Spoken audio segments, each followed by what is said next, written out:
Oi, gente, muito boa tarde. Hoje no Cotidiano eu recebo o médico Vitor Hugo Costa e o nutricionista Jefferson Arruda. A gente vai conversar sobre intolerâncias alimentares. Você vai conhecer também a história de uma paróquia de Gravatá e o amor do padre e dos fiéis que resgatam animais de rua. E ainda tem dica de moda com a Thaís Oliveira. Ela mostra como usar as estampas agora na primavera e no verão. Então, o que você está esperando, hein? Puxa uma cadeira, chegue junto, que o Cotidiano está só começando.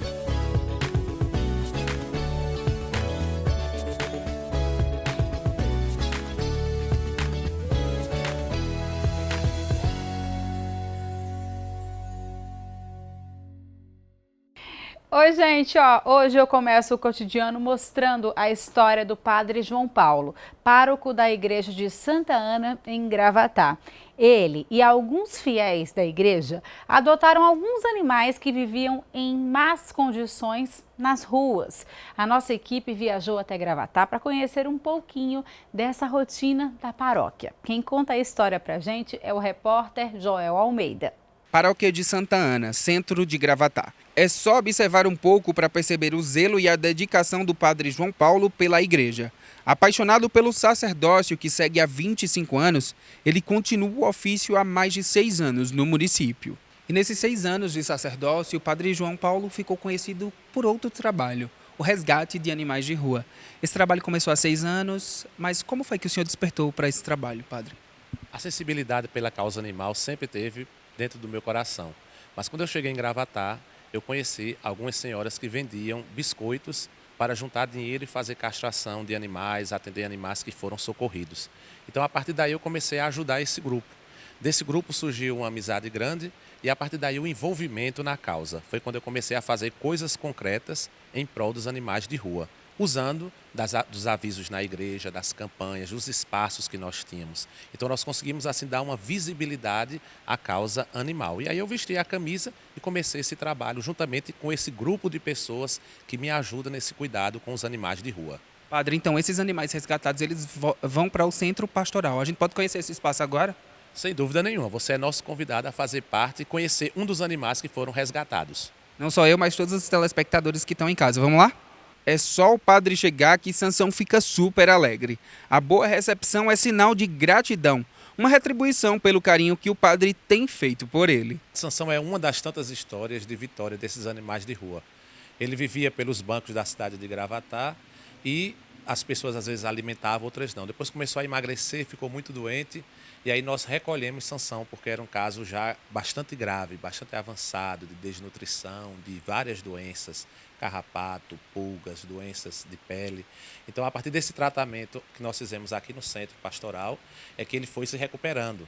E a partir daí cada dia vai sendo uma vitória, uma nova vitória e nos enche de esperança. É inexplicável você ver um animal na situação que ele chegou aqui, né? Que não, assim, para a maioria, até para alguns veterinários seria, não sei, ele não teria salvação, vamos dizer assim. E aí você vê insistir numa medicação, remédio, cuidados, e ver ele recuperado é gratificante demais. Em casa é a mesma coisa. Os 3 peludos resgatados das ruas foram adotados e vivem na casa paroquial. A primeira que chegou foi a pretinha, que é Mel. Foi encontrada no supermercado debaixo de uma prateleira, estava abandonada. Depois o segundo foi Galego, esse maior, que foi atropelado na BR-232, foi recolhido, fez um tratamento longo de mais de um mês e depois veio para a casa paroquial. E a terceira foi Esmeralda, que Esmeralda já foi adotada por uma família, mas sofreu maus tratos e teve que ser recolhida. Então, para não fazer uma nova experiência negativa, então a gente trouxe aqui para a casa paroquial e ela permanece fazendo parte da família. Assim como São Francisco de Assis, protetor dos animais, o padre mostra sempre uma lição: que o amor ao próximo não se restringe aos humanos. Nós não podemos nunca nos esquecer que tudo está interligado. Se o que nos leva para o bem é o amor ao próximo, esse próximo não só é humano. Esse próximo são as plantas, são os animais, é a natureza como um todo. E cada vez mais no ser humano vai se tomando essa consciência que não existe um bem a um ser e você não gostar do outro.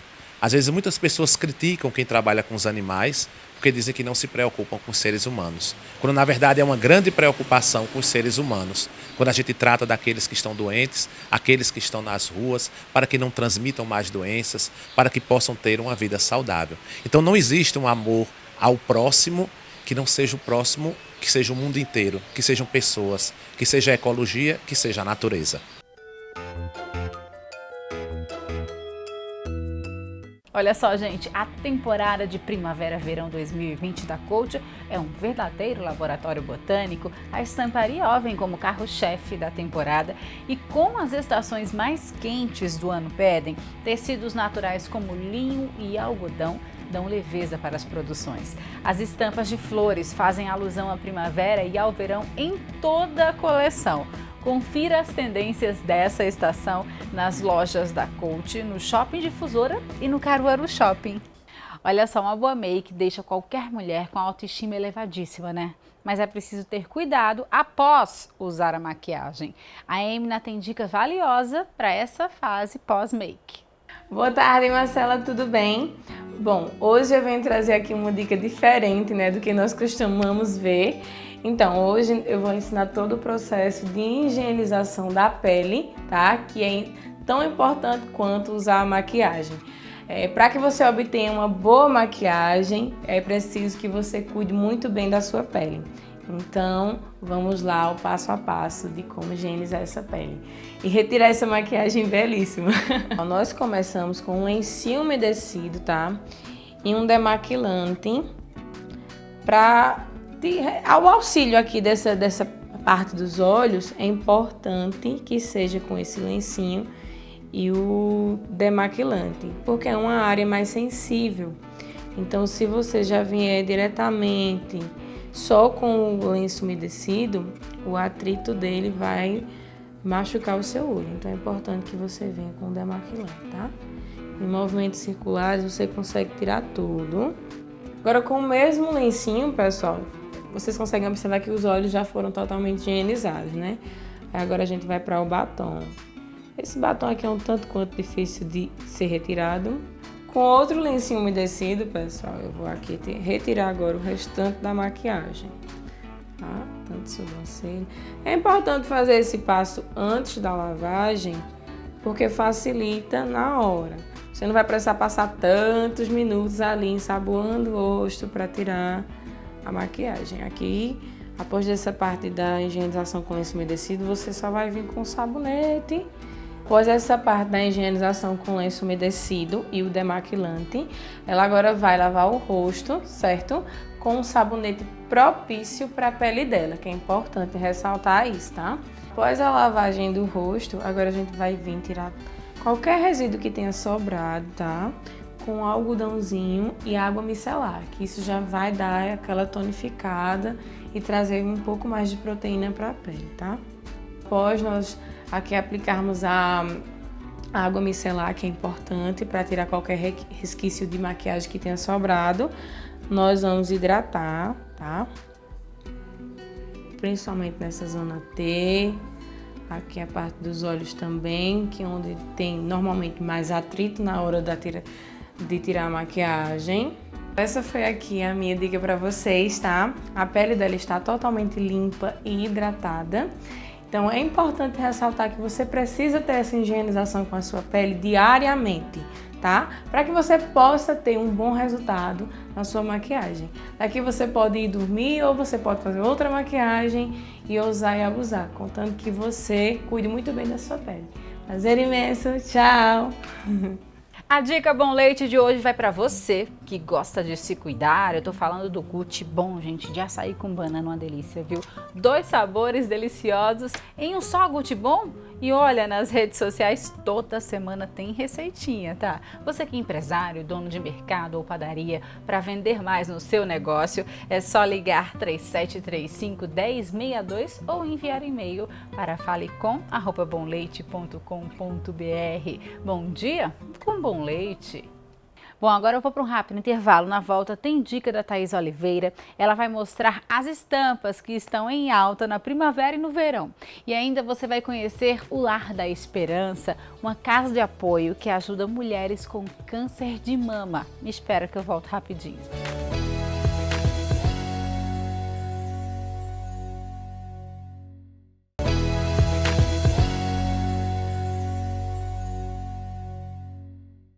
De volta com o cotidiano, olha só, o câncer de mama é uma doença perigosa que, na maioria das vezes, a paciente diagnosticada perde a mama, o cabelo, um momento muito delicado para a mulher nesse momento. E ela precisa muito de apoio e de compreensão. E aqui em Caruaru, o Lar da Esperança, uma casa de apoio que foi criada há 4 anos, acolhe mulheres que estão em tratamento do câncer de mama.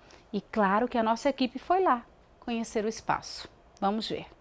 Outubro é o mês de alerta do tratamento e da prevenção do câncer de mama. E aí a gente veio aqui, ó, neste lugar em Caruaru, que se chama Lar da Esperança. Este lar foi fundado há 4 anos com o objetivo de dar abrigo a tantas mulheres que vêm de outras cidades fazer tratamento aqui em Caruaru, mas acabam não tendo onde ficar. Então, você é o nosso convidado a conhecer a partir de agora o que acontece aqui. Eu já estou vendo que tem muitas mulheres ali nos esperando. Soraya, a fundadora deste lugar, junto com outras amigas, não foi? Sou uma das fundadoras. Esse lar já existe há 4 anos e fomos 5 amigas que resolvemos dar apoio a estas guerreiras aqui que precisam de um apoiozinho. Certo? A gente pode entrar para conhecer. Sejam bem-vindos. Então vamos lá, né, gente? Boa tarde, minha gente. Oi. Lindas. Eu vou conversar com a Cleide aqui, que Cleide já se arrumou, passou batom? Foi, Cleide, para receber a gente? Sobrancelha artificial, né? Cleide, me conta a sua história. Você veio de onde? De Itabira, Pernambuco. Aí tá fazendo tratamento aqui há quanto tempo? 2 semanas, essa é a 3ª semana, né? 2 dias. E aí, a importância deste lar aqui para te receber? Ah, minha filha, maravilhoso. Então, assim, enquanto eu estava lá que minha irmã estava preparando, eu disse, e aí, como é que a gente vai ter o acesso a chegar à casa de apoio das mulheres? Porque eu já sabia que era essa maravilha. Nada do que me contaram foi surpresa para mim. Porque disseram, é melhor do que a nossa casa. Eu confirmo, assino embaixo. Tem mais princesa aqui? A senhora é princesa também? Sou. Aqui eu fui princesa e bem escolhida, viu? Aquela mãe ali, eu só tenho a agradecer, né? Dona Soraya para mim aqui foi tudo. Tudo. As meninas aqui é tudo. Todas elas para mim são iguais, não tem negócio de dizer uma maior ou menor, não. Para mim tá todo mundo igual, aqui nós somos tudo amiga, companheira. Só agradecer. Mas vamos conhecer então lá dentro a casa da Dona Soraya. A casa das mulheres que são muito felizes, das princesas da Soraya, né? São minhas filhinhas. Eu costumo dizer que elas são minhas filhinhas. Mesmo Sandra dizendo que quer ser adotada, eu já disse a ela que elas são todas adotadas já, todas minhas filhinhas. Mesmo quando elas vão embora, mas fica aquela saudade. Eu fico feliz quando termina o tratamento, porque a missão cumprida, né? Elas são todas guerreiras, graças a Deus, quando termina essa batalha. Mas vão para casa, que precisam ir para casa, precisam chegar na família, a família de sangue, né? É uma guerra que todas elas formam uma família, minha outra família, né? Minha família maior do coração. Para terminar, eu quero só que a senhora deixe explicado para quem está em casa, poder entender como é que é o procedimento para ser acolhido aqui, como é que a instituição, que o Lar da Esperança acaba se mantendo hoje, se as pessoas podem ajudar. O Lar da Esperança funciona muito com as doações de pessoas físicas e pessoas jurídicas, com atos benevolentes, com pessoas com um coração muito bons. Sempre chegam doações aqui. E a gente pede que quem tiver com o coração tocado e possa continuar doando também, que a gente precisa sempre de doações. Foi um prazer vir aqui conhecer a senhora, Dona Soraya, e todas vocês, viu, princesas? Vamos dar um tchau para terminar a matéria? Tchau!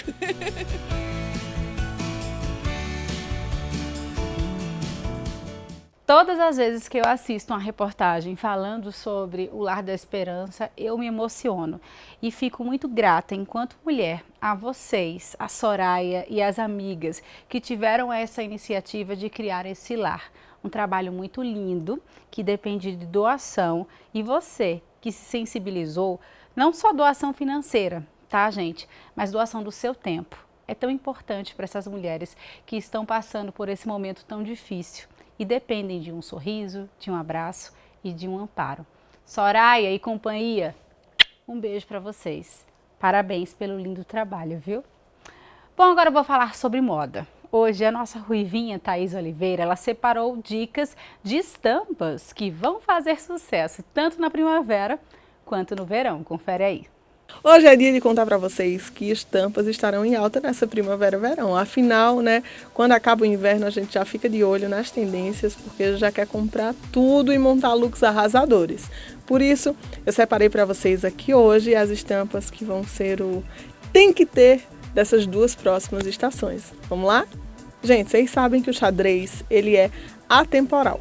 Mas dependendo da época, dependendo da estação e dependendo do que é desfilado aí lá fora, nas semanas de moda, a gente se situa um pouco a partir de que padronagem será, que cores vão estar em alta. Então eu trouxe para vocês aqui a padronagem Vichy, que é esse xadrez menorzinho, tá? Que parece uma toalha de mesa, sabe? Então, esse xadrez menor, ele vai te ajudar na hora de compor looks super fashionistas, tá? Porque ele tem também essa pegada retrô e ele vai vir em diferentes cores, tanto mais vibrantes quanto mais suaves, como nos tons pastel. E, gente, a gente viu que nesse último inverno, as estampas de animais, né? A Animal Print, o Animal Print bombou. E aí, Thaís, continua na próxima estação? Você que adquiriu uma peça aí com estampa de cobra, de onça, né? Porque a gente sempre tem que pensar em usar essa peça várias vezes. E sim, continua assim. E a estampa queridinha será a estampa de cobra, principalmente se aliada a tons mais vibrantes, como por exemplo o neon, né? Então você vai unir duas fortes tendências, né, que a gente já viu que vieram fortes e que continuam na próxima estação, tanto agora na primavera quanto no verão. Então, neon e ainda aliado ao Animal Print. Eu amei. Além do mais, sabe aquela tendência que bombou lá nos anos 90, que foi o tie-dye? Que é essa tendência que mostra essas pinturas bem despropositadas, onde muita gente antigamente pegava as peças, amarrava e tingia, e isso já te dá uma ideia. Pois é, você pode pegar aquelas peças que, por exemplo, você manchou, tá? Então se liga nisso, e aí você pode amarrar de maneiras diferentes e tingir em casa, e aí você vai criar sua estampa exclusiva tie-dye, tanto em camisetas, em calças, jaquetas, você vai aí dar uma cara nova à tua peça. E claro que as estampas que são estampas de frutas, elas têm esse ar de verão, esse ar fresh, né, que o verão pede. Por isso que vocês podem apostar sem medo. As estampas de frutas apareceram há algum tempo, principalmente com marcas como a Dolce & Gabbana, e agora também estão voltando com tudo, principalmente em biquínis, tá? Em t-shirts, em saias mais coloridas, cheias de estampas, então podem apostar sem medo. Além do mais, né, a gente sabe que as estampas mais clássicas, como listras, como poás, que são aquelas estampas de bolinhas, como o floral, continuam com certeza. E aí, gostaram das dicas? Ó, apostem nessas estampas, que é sem erro. Olha eu aqui de novo com aquela diquinha Bom Leite para você. Na hora do jantar, a Bom Leite também é tudo de bom, viu? Tem receitas de dar água na boca, como escondidinho de charque, ó, com requeijão, aquele pãozinho com manteiga e café, e deliciosas pizzas com muito queijo, viu? Confira todas as receitas nas redes sociais e para vender os produtos no seu negócio, é só ligar esse telefone aqui, ó, que tá aparecendo na sua tela, DDD 81 3735 1062, ou mandar um e-mail para falecom@bomleite.com.br. Bom dia com bom leite! Gente, agora eu vou para um rápido intervalo. Na volta eu recebo aqui no estúdio o médico Vitor Hugo e o nutricionista Jefferson Arruda. A gente vai conversar sobre alergias alimentares. Me espera que eu volto rapidinho.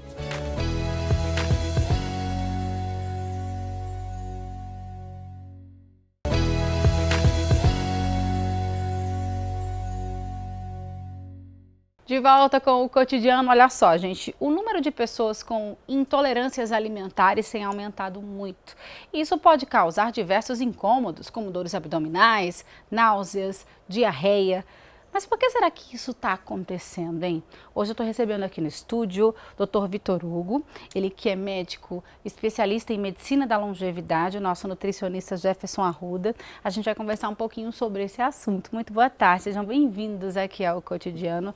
Doutor, quanta gente está aparecendo intolerante à lactose, ao glúten? Isso daí é normal? Porque antigamente, na época da minha mãe, por exemplo, isso não era tão comum. Boa tarde, Marcela. Boa tarde, Jefferson. Boa tarde, nossos telespectadores. De fato, Marcela, esse é um quadro cada vez mais recorrente no consultório. A gente encontra com cada vez mais frequência essas queixas e existem algumas causas realmente para isso. Dentre elas, não podemos esquecer que a própria qualidade dos alimentos aos quais nós estamos sendo expostos ultimamente contribui para isso e vamos abordar isso aqui durante a nossa conversa. Isso aí que o doutor falou de fato é preocupante, né? Porque antigamente a gente se alimentava muito mais saudável, mas Jefferson, a gente está mudando os hábitos de vida hoje também e a gente está procurando uma alimentação como antigamente, com raízes, né? Uma alimentação mais saudável. Exatamente, Marcela, boa tarde, Vitor, boa tarde a todos. Tem crescido também o número de pessoas que buscam uma alimentação mais orgânica, mais saudável, porque tem se descoberto a relação do consumo desses alimentos com qualidade de vida, com a ausência de doenças e uma manutenção de um ótimo funcionamento metabólico.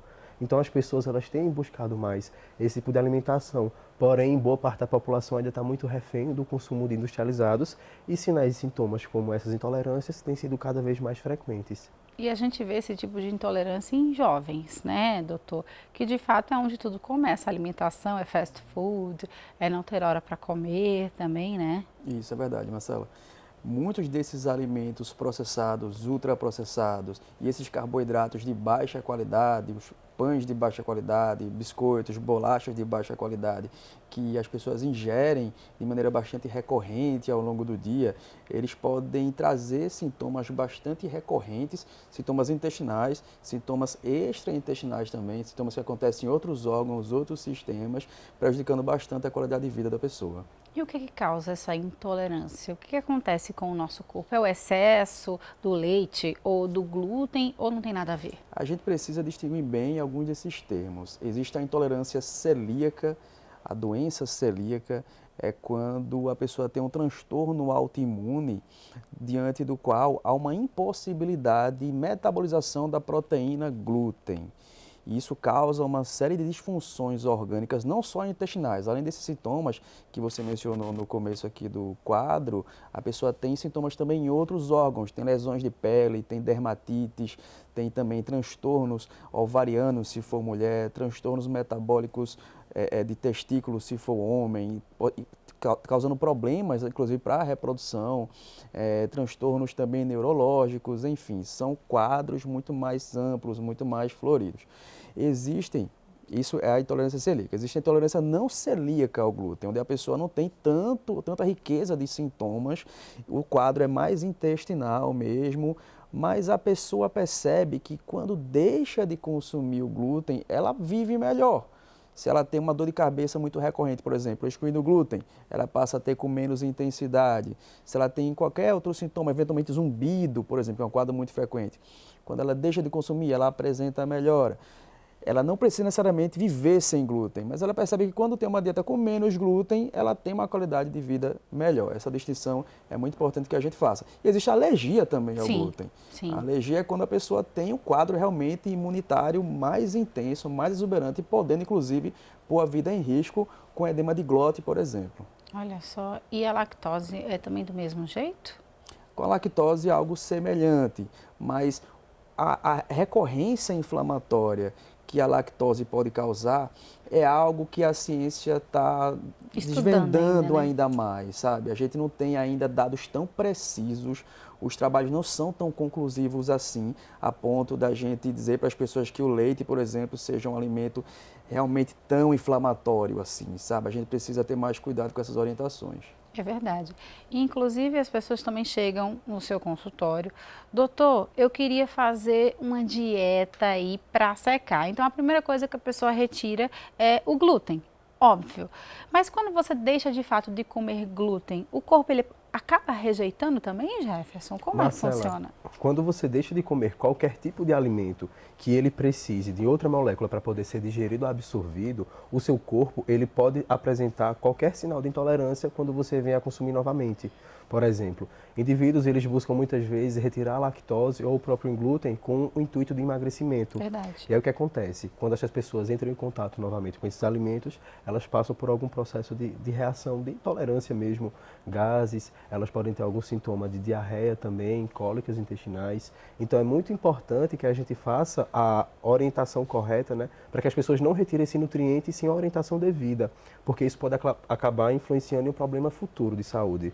E também porque existem nutrientes no leite, por exemplo, como o cálcio, que de fato ele é importante para o nosso corpo. Então tem que ficar atento também nessa questão de substituição. Isso. O cálcio ele é um nutriente que ele é fundamental para a saúde óssea, mas ele não é o único. Nós pensamos na possibilidade também de você substituir, né, esse cálcio do leite por outros alimentos, como o brócolis, couve de Bruxelas, tá? Algumas folhas verdes escuras, o espinafre. Então, consumindo esses alimentos de forma regular, você consegue, além de absorver o cálcio, outras vitaminas como o magnésio, que é fundamental para a manutenção da saúde óssea. E com a dieta bem variada, você consegue encontrar outros componentes que vão garantir a sua saúde funcionando em perfeita qualidade. Entendi. O doutor, quem tem intolerância vai ser intolerante para o resto da vida, tem que tomar medicação e nunca mais vai poder comer glúten ou a lactose, por exemplo? Quando a pessoa tem a intolerância diagnosticada e a gente faz esse diagnóstico com exames de sangue, com exames que mostram a presença de anticorpos contra essa estrutura e, eventualmente, essa dosagem sanguínea nem é tão boa assim, então a gente acaba, às vezes, precisando fazer uma biópsia do intestino, que é o padrão ouro para fazer esse diagnóstico. Uma vez fechado o diagnóstico de doença celíaca, realmente, o ideal é que a pessoa não consuma nada que tenha glúten. E a gente tem que prestar atenção também que, eventualmente, existe contaminação também pelo glúten. Então, isso também, se você manusear um alimento que tem glúten, manusear outro que seja isento de glúten, você acaba contaminando ele. E se você tem doença celíaca, você pode desencadear o quadro clínico que é bastante deletério para a saúde. Essa contaminação, no caso, é na fabricação. Na fabricação também pode ocorrer, no acondicionamento, no transporte. Se você tem doença celíaca, é muito importante que haja realmente muita segurança a respeito da procedência desses alimentos, porque a doença celíaca é um quadro grave, é uma doença que exige bastante cuidado. Se a gente não tem um total controle a respeito de todo o caminho que esse alimento percorre até chegar no seu prato, a recorrência da inflamação intestinal vai causar uma série de problemas, desde transtornos da tireoide até uma situação mais drástica como o câncer de intestino. Nossa, os sintomas que a gente comentou no início do programa são alguns deles, mas tem algum outro que a pessoa possa de fato desconfiar que tem essa doença celíaca ou também intolerância à lactose, doutor? Existem quadros onde os transtornos intestinais são mais raros, mas existem onde os transtornos intestinais não são tão percebidos pelo paciente, às vezes até porque aquilo é tão recorrente na vida dele que ele passa a achar que aquilo é normal. É verdade. Então, eventualmente, as manifestações extraintestinais começam a chamar mais a atenção. Então, inflamações da conjuntiva ocular, inflamações da pele, somente em região de dobra, do cotovelo, do joelho, das articulações interdigitais, metacarpofalangianas, uma lesão de pele que é de difícil diagnóstico, a pessoa vai para vários dermatologistas, eventualmente faz até biópsia, não fecha um diagnóstico. Pode procurar intolerâncias alimentares, pode procurar transtornos de absorção de algumas moléculas específicas e, mais frequentemente, glúten e lactose, que provavelmente está lá a chave do problema. Olha só que interessante. Olho, vê, Nutri. O olho a gente já vai lá com o oftalmologista, acho que deve estar com alguma coisinha, uma conjuntivite, mas de fato pode ter uma ligação alimentar. O bom é que hoje em dia também a indústria está colaborando com a gente, porque tem muitos alimentos que não tem glúten e também não tem lactose e também tem muitas receitas que dá para você fazer em casa, ter um alimento saudável e gostoso. Isso. E nem sentir falta nem da lactose nem do glúten, né? Exatamente, a gente consegue fazer um acompanhamento onde o indivíduo ele tem a possibilidade de variar receitas, testar novas preparações e, de fato, estimular o melhor consumo de uma alimentação mais orgânica, de uma alimentação mais natural, livre de industrializados, né, como raízes, folhas, frutas, legumes, as oleaginosas também, certo? E fazendo uma dieta bem balanceada, o indivíduo consegue sim viver com a intolerância ao glúten e à lactose sem nenhum tipo de malefício para a saúde. O que antigamente era bem complicado, né? Porque as crianças de antigamente, quando iam para uma festinha, podiam comer um bolo, um brigadeiro, porque isso de fato antigamente não existia. Produto sem lactose. Exatamente. Então era uma dieta bem restrita e ao mesmo tempo era uma dieta bem injusta com a criança que não consegue entender. Hoje você já consegue oferecer um produto gostoso, bacana, saudável e que não atinja a saúde dela, né? Exatamente. Existem até recursos como o próprio brigadeiro, que é a base da biomassa de banana verde, que ele vai fortalecer cada vez mais a saúde intestinal. Então, além da gente conseguir fazer essa descaracterização de um doce à base de leite, nós conseguimos também beneficiar o organismo de quem consome. Então, essa é uma das vantagens de se trabalhar com a nutrição funcional. É você realmente promover nutrientes que eles consigam manter a integridade de qualquer órgão do seu organismo. Ô, doutor, intolerância à lactose e a glúten, tem algum fator hereditário ou isso não tem nada a ver? Há alguns autores, Marcela, que relatam sim uma transmissibilidade genética. Não há ainda tanto consenso sobre o padrão de transmissão desses genes, mas a gente encontra sim relatos de recorrência familiar desse quadro e eventualmente até de transmissão dessas imunodeficiências relacionadas à maneira como a gente vê o mundo, né? Então, por exemplo, se você não nasce de parto normal, nasce de parto cesárea, você já perde uma chance de ter uma boa microbiota intestinal, boas bactérias no intestino, porque a gente adquire essas bactérias passando pelo canal do parto, pelo canal vaginal. Se a gente nasce de parto cesárea, a gente já perde essa chance. E outra chance importante que a gente tem é durante o aleitamento. Durante o aleitamento, a mãe oferece o leite e, além dos componentes nutricionais desse leite, a criança também adquire uma segunda chance de obter boas bactérias intestinais, e esse equilíbrio de bactérias no intestino é fundamental para que a imunidade aconteça de maneira mais natural, de maneira adequada. E o que é uma imunidade adequada, essencialmente? É uma imunidade que não ataca o seu próprio organismo, uma imunidade que não ocorre com transtornos autoimunes. Isso é fundamental. Muito bem. Nosso bate-papo hoje foi sobre intolerância à lactose e intolerância a glúten. Muito bom, adorei, muito esclarecedor. Obrigada, viu, Jefferson? Obrigado, Marcela. Até a próxima, se Deus quiser. Doutor, obrigada, viu? Obrigado, um cheiro. Marcela. Até a próxima. Tchau, tchau. Tchau. Gente, o Cotidiano vai ficando por aqui. Muito obrigada pelo carinho, muito obrigada pela audiência. Não esquecem que amanhã, 1h45, eu tô aqui, de volta. Um beijo, fiquem com Deus. Tchau, tchau.